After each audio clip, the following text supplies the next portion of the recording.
So the original video was today. We finished season 7 of Trailer Park Boys, and the original video was I am gonna take the season 7, first season 1 to season 7. So season 1 to season 7 was directed by Showcase, which was a channel that I don't know even if it exists anymore, but it was a channel that was a bit out there, which showed like Kenny versus Penny, which shows like there was even a porn show. Yeah. There was a behind the scene of porn show, which was kind of good, kind of, whoa. Did I just admit that? I'm not a perv. I was 12. I was 12. Most of my friends were using fucking Sears catalog to jerk off. I was watching premium cable TV. Sorry. You know what's funny? This is too much information. I should probably not share that. Okay? But someone someday said, do not care. I discovered my sexuality thanks to a website called Newground. And I thought it was weird for that until I met some people that also did that. And we're quite the numerous faction. So yeah, pretty normal guy, this inky boy. He was the inker boy. She said, see you later, boy. He wasn't good enough for her. Now he lives in a trailer park. Constantly getting bit by Stark. Did his pretty face, he's what he's worth. He's growing dope. And then some hash oil. He's got a really good business. But the supervisor, he's kinda drunk. Be careful, Leahy. Is gay prostitute, that's his boyfriend. And they got really close on the trend. Anyway, so I was supposed to do Shindig Harry. As you can tell, we're a bit tipsy. You can tell we had a little bit of the devil lettuce, a bit of a ganja, a little bit 420, bro, a little bit of Cheech and Chong, a little bit of the Beanie Bong. So because of that, I was like, what should I do as a sorry? What should I do as a because so the goal this is complex. This is complex. Let me get some more lights for you guys, because I feel like you guys want more lights. Is that better? Is that better? I feel like it's better. So long story short, it's a very good story. When I started making content, it was all about getting content out. So I would have 0 videos, and I would make videos and videos and videos and videos, right? So then the first thing I did was making gaming content, and we would play a game that finishes quickly. So Devil May Cry, Last of Us, Resident Evil, very, very small game or very short game. And yeah, so Trailer Park Boys, because I knew it by heart, was one of the things I could do quickly. That was one of the things that I did quickly. I did it too quickly. So now I kind of wanna. Okay, so here's me being truthful. Here's me being transparent. I kind of wanna make sure that we pay justice to the show, émission, which is in French. I'm French, but I also don't want to go too fast. And I know what you're saying, and I promise you guys that it was a cover up the podcast, which I am. However, we're dealing with a situation where it's kind of complex. It's kind of complex. I have 260 hours of podcasts available. This is a journey. This will take me a year, 2 years maybe. Right? So, yo no sabes si es posible. I don't know if it's possible if I do it in one shot. I'll take my break. I think I'm gonna take a little break of Trailer Park before I do the podcast. Just saying. So, I do want to do it. So when I promised you guys I am doing the shit dictionary, that could have been really good content. So because we don't have that, I wanted to do the lore. So the first thing I wanted to do was a cover up of the first 7 season. The first season 7 to me are classic.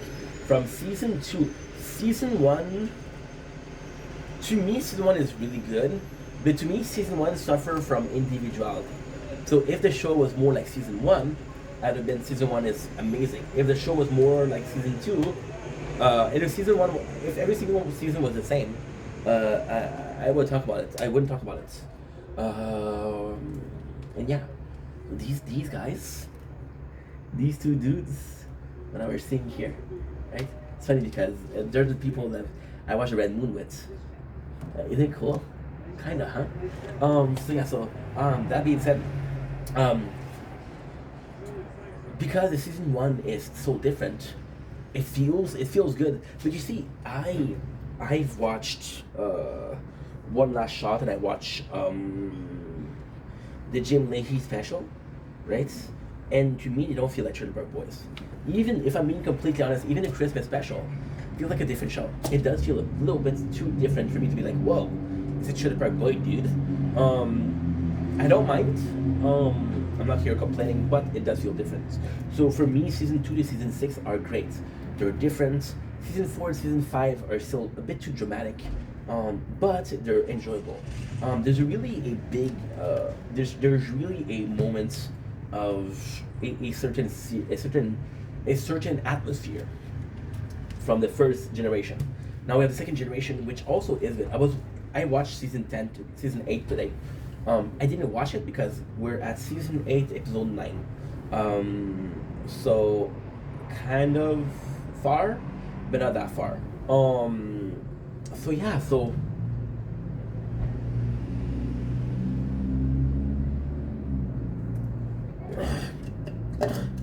so yeah, so it's better than I remember, for sure. I'm not gonna tell you why it's better. I'm not gonna tell you why it's not better. This is not my job. I'm not here to tell you what you should think and shouldn't think. That's your job. That's your perception. That's your understanding. And yeah.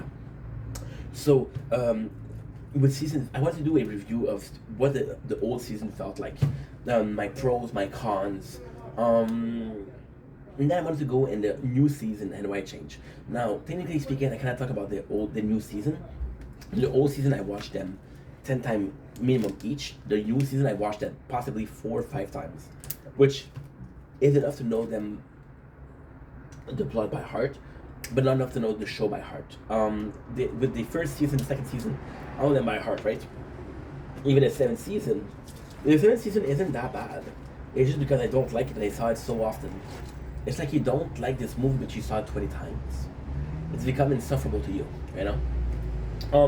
So yeah, the pros of the first group of season, I think Showcase did a good job. I think Mike Clattenburg was a good job. I love Mike, Rob, and Jean-Paul as Jean-Paul. Jean-Paul, he's French. Jean-Paul Tremblay, c'est français, ça. Okay? Let's put that right here. I like them as directors. However, I do like the feeling of I do like the feeling of Michael Volpe, or Barry Dunn, or even Mike Clattenburg, right? Because they're not involved. Barry Dunn was a bit too involved in my opinion, but the boys are just there and there and there and there. So the first 7 seasons feels like a blessing. They feel like a generation. And the craziest thing is with season 7 finishing the way it is, even season 6 finishing the way it is, this is kind of like the you get closure. You get closure of the show. I think in season 12, I don't think you get closure.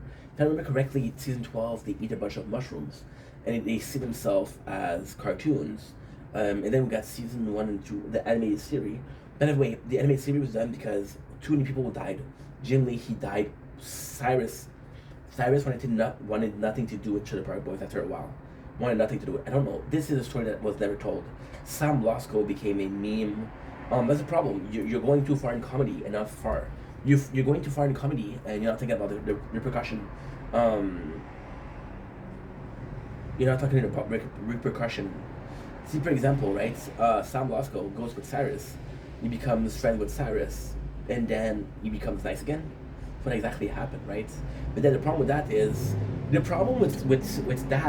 exact same thing with Randy. Randy character is highly dependent on Leahy, right? He's highly because he's a Trailer Park Boy assistant supervisor, and Sam become dependent on Cyrus.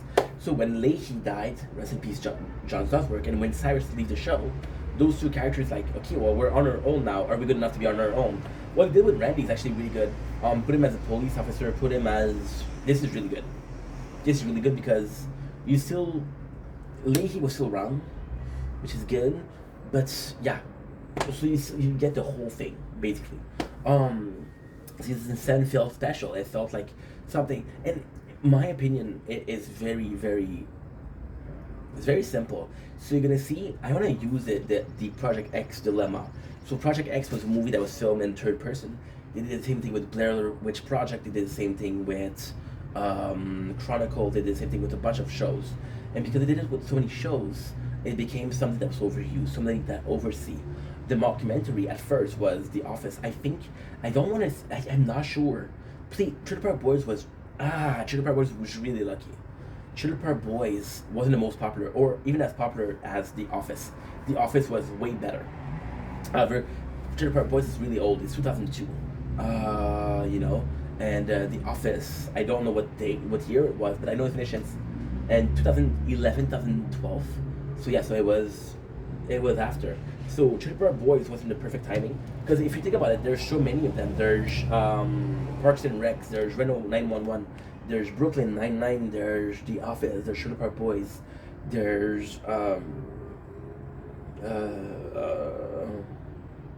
there's possibly a bunch more, but it's all like they all try to capture the magic of The Office. I think Trailer Park Boys also have the luck of not being in any work environment. If you look at Park and Rec work environment, if you look at Brooklyn Nine-Nine the work environment, if you look at The Office work environment, if you look at Parks and Recs, like I said, Reno 911, it's all part of the same.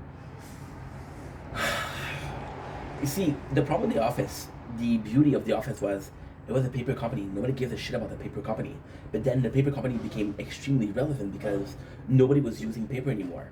So when the paper company first started, not using paper wasn't a problem. People would still buy paper, but then as the show went on, people stopped buying paper and like, okay, well, how do we deal with that? So that was a new plot. That was something cool because we knew that Dunder Mifflin was gonna close eventually. Are we gonna get the closure of Dunder Mifflin during the ninth season or not? We didn't know, you know. Trailer Park Boys, the Trailer Park will never do that, right? Trailer Park Boys also had a humongous advantage because Trailer Park Boys has an inhabitant that we didn't see. For example, out of the extra, we had Philadelphia Collins. He ended up getting a fucking full-time role. Jacob, we used to have this role that nobody gives a shit about, became important characters. Sarah could have gotten more time. We didn't use her enough, but even Sarah, we could have used her more time, right? So if we had another season, give me more Sarah, give me more Jacob, right? And in season 7, we see the relationship of Sarah and Jacob. There could have been something to explore, right? Which I don't remember if. No, what am I fucking saying, dude?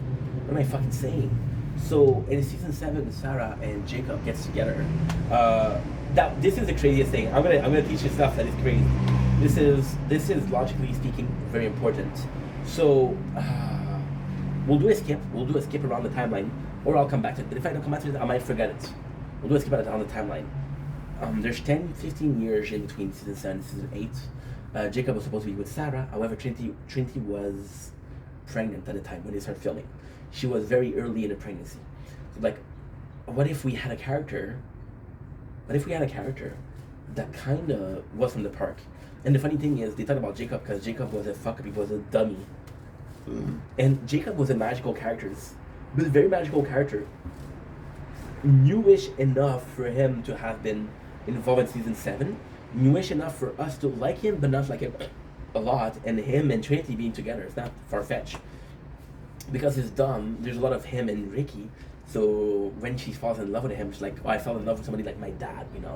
Which is something that a lot of women do. I think a lot of men date women that are like their mom, possibly. So if you're 5'4", you're Egyptian, and you make a killing, a morheya, if you cannot handle stress, I'm possibly gonna marry you. Yeah, possibly. With Trailer Park Boys, so it feels very special. The first generation series feels special because we had a concept that was being explored, but not too much. We had a show that had its own universe. See, the Trailer Park Boys' biggest Flex was a trailer park again. So it's big enough for us to have ample and ample and ample of potential, but it's small enough for us to be like, okay, yeah, I can see. For example, you wouldn't do a trailer park boys with a whole. Oh, I died. You wouldn't do a trailer park boys with a whole city, right? So, you wouldn't do that. You actually wouldn't do that. However, Trailer Park Boys feels like it, and it's secluded enough for us to be like, okay, well, this is its own city, this is its own set of rules, and then you involve people from other places. For example, Erica. For example, not Trevor, sorry, Terry and Dennis. For example, fucking Sam. For example, the police officer George Green was in charge of it. You involve people in that, right? And it's kind of cool, and I really do like that. But the seven first season had this magic. It was about a group of people that were fucking losers, but in a positive way. We got attached to these people, and it's like it makes you feel part of the park. So it feels like those people wouldn't let the outsider in, but they let you in, so you felt special. It was a big part of it, but there's a magic to it. But season seven, to me, felt like, and the weirdest thing about season 7 is this is something that you have to be old to remember. The weirdest thing with season 7, it was airing at the same time as Drunken on Drugs, and Drunken on Drugs was the second project with the boys. They even had some celebrities. They had what's his fucking name, Jay Baruchel, yeah, which is a huge deal, thanks to the Goonies. I know I shit way too much. But that's because he's episode 7. I'm gonna get into it, Baruchel, of the podcast, and I've watched the first 30 episode 100 times minimum. So yeah, so with that, now what happened is the Showcase kind of wanted to go away with that. So Showcase actually lost a lot. Showcase, I believe lost Kenny versus Penny at the same time. Wow, I feel like I believe they lost. I believe they lost Trailer Park Boys the same as Kenny vs. Penny. It was the biggest show. And I think they replaced it with Operation Repo, which was also really good.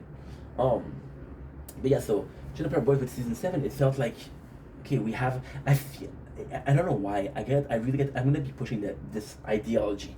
I really get the feeling that season 6 was supposed to be the end.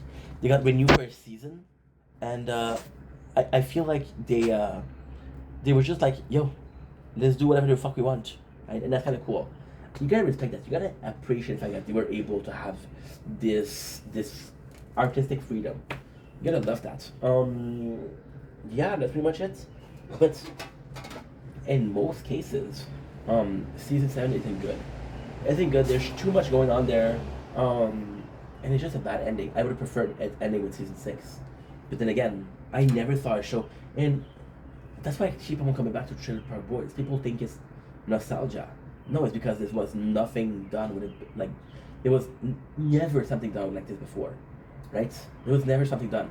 So, for example, and I don't mean to be talking about other shows, but to me, there's even similarity between Captain Holt, which is Andre, rest in peace Andre, and Michael Scott. Michael Scott started as this almost asshole that has no acknowledgement how much he's hurting others. And then slowly becomes this nicer person, and slowly becomes this more caring person, right? Or Captain Holt, who is this cold person, but slowly becomes more a warmer characters. There's even this character called Ron Swanson. Ron Swanson started as this cold at the head motherfucker that doesn't want to do shit. But then he gives affection to Andy, he gives affection to April, and he kind of likes them, right? So that's two of the same thing. Trailer Park Boys, I never felt something that was similar. Also, Trailer Park Boys is a piece of anthology. So the beauty of Trailer Park Boys was it was on a channel called Showcase, and Showcase would take more risk. So for example, Showcase with Kenny vs. Penny. Kenny was doing some assholey thing. He was doing something that was almost illegal, some really torturous shit to Penny. He would allow it. They had a show about the porn. Again, when he did that, right? And then they even had Trailer Park Boys, which was promoting drugs when drugs wasn't legal. Yes, weed is legal nowadays in Canada, but it wasn't always legal, right? So that's also the point. So then, that's why the first couple of seasons is amazing. Now what ended up happening? So Showcase closed. they did a movie.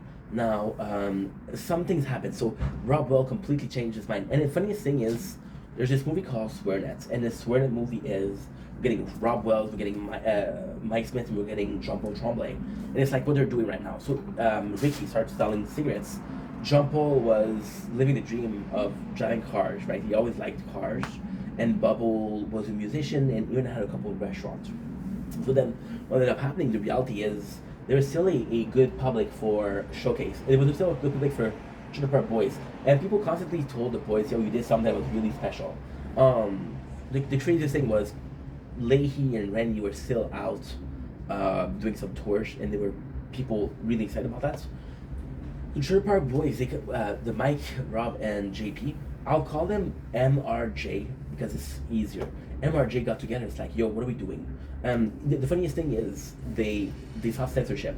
So what ended up happening was a lot of people got censored. A lot of things, PC culture got involved, and they both, the three of them, they came to a point where like, what are we doing with our life, right? They went to go back to Trailer Park Boys, and they tried to pitch the idea to some companies. Yo, it would work, right? But then the company was like, no, we don't allow the swearing. And I don't remember if, my apologies. I don't remember if Trailer Park Boys SwearNet was before or after legalizing marijuana. I know it's really close because they came out with the movie Don't Legalize It. It was really, really, really, really close. So yeah. So the boys, they couldn't get a job, and they said they started our own network. So they got Pat Roach which plays Randy, and then they were like, we do this. The problem with SwearNet was they had these many shows. It was The Drunken on Drug. It was Liquor Story with Leahy, which was really good. The only thing that really worked though was, had Swear News, they had Swear Sports, where they would swear, and the thing is, it's on the internet, so there was not laws against swearing. But Trailer Park Boys was still the most popular. Then they start doing season 8, season 9, season 10, and the rest is history. Netflix picked them up. So what ended up happening was a really cool thing.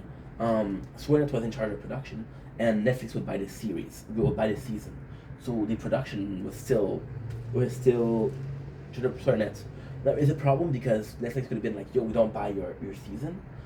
So the way they worked was SwearNet would charge you a monthly fee to watch your shit, and this is how they would pay their actors, pay their shit, right? And it's really cool because they took a bunch of people that were from the original team. They took a bunch of people like Shipper. They take, what is his fucking name? The Supercat. I forgot his name, but they took him, and they were like, yo, get over here, and he was there since day one. And the funniest thing is, they start really doing some behind the scene, which is Ask Me Fucking Anything, they on set. So we see a lot, it was super nice, it was really, really funny. Those were the golden years of Trailer Park Boys. The golden years wasn't even the first couple of years. The golden years of Trailer Park Boys was SwearNet, because they would upload a lot of content on YouTube, and it was free. So for example, Bubbles started his show, Guitar Lesson with Bubbles. Fuck. And the first song that you released was Liquors and Whore. So we'd actually show you how to do it. We would do day on set, so you would see the characters. And it's funny because you would see the people and characters. So for example, Leahy, Randy, Sarah, talking to people like Rob Wells, and them saying like, you really look like a Ricky. And Rob Wells was like, nah, I don't look like a fucking asshole. Which is super funny. I just have to charge it. Yeah.